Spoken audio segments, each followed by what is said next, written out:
I've got a view coming in on Sun Pharma. Sarabjit Kour Nangra is with Angel Broking, and she's with us on a phone line. Sarabjit, thank you for your time.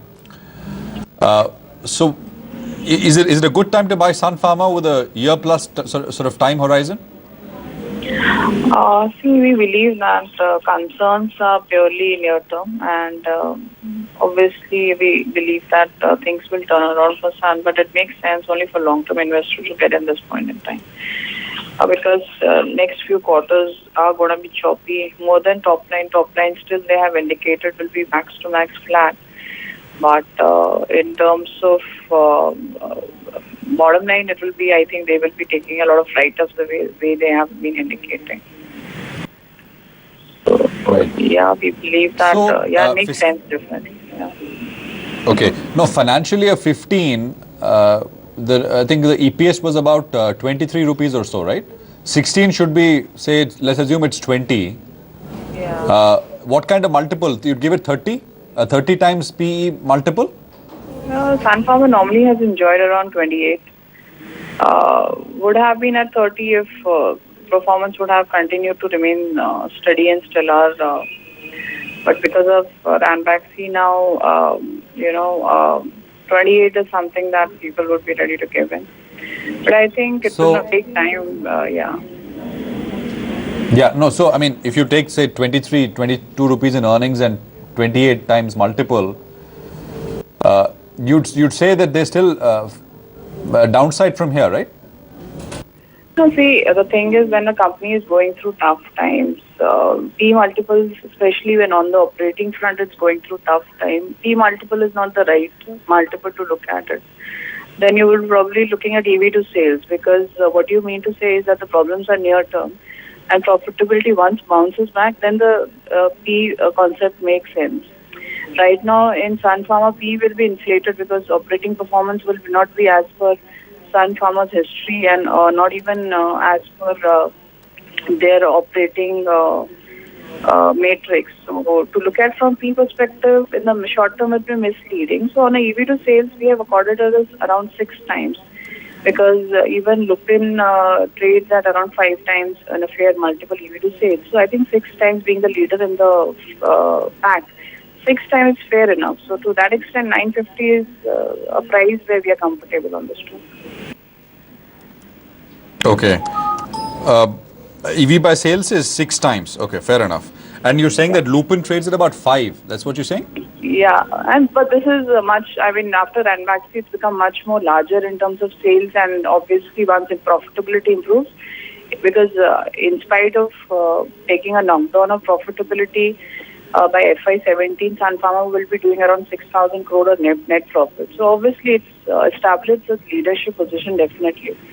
So to that extent, it will continue to enjoy a multiple higher than others in the space. Okay. Fair enough. This is the sales number that you're taking, the denominator, that is for 15, 16? What number are you using? No, we are looking at 17 because we are already running in 16. So it's a 1 year forward number. So we are looking at 17 numbers actually. And 17, you are assuming 10% growth over 16? No, we are looking at sales 20%. Growth? 20% sales. 20% sales growth, 17 over 16? Yeah. Okay. Because that's something which it can be achieved, because currently Taro, they have a couple of products which are highly priced, which they have been warning also that these price hikes can't be sustained. So they're taking a bit of knockoff. Then Halol, some of their facilities are also not fully commercialized. Then you have Ranbaxy trouble also growing. Their domestic has been doing fairly well in comparison to other things. So put together, I think 17 they should be able to manage at least 20% growth. Sarabjit, what do you make of the practice of coming out with a business update before quarterly earnings? It's kind of sort of... Sun, IT companies have been doing it recently since last 1 or 2 quarters. But with pharma, I think Sun is not a pre-quarterly warning, I would say. They, in 4th quarter, also said that they are not ready in terms of,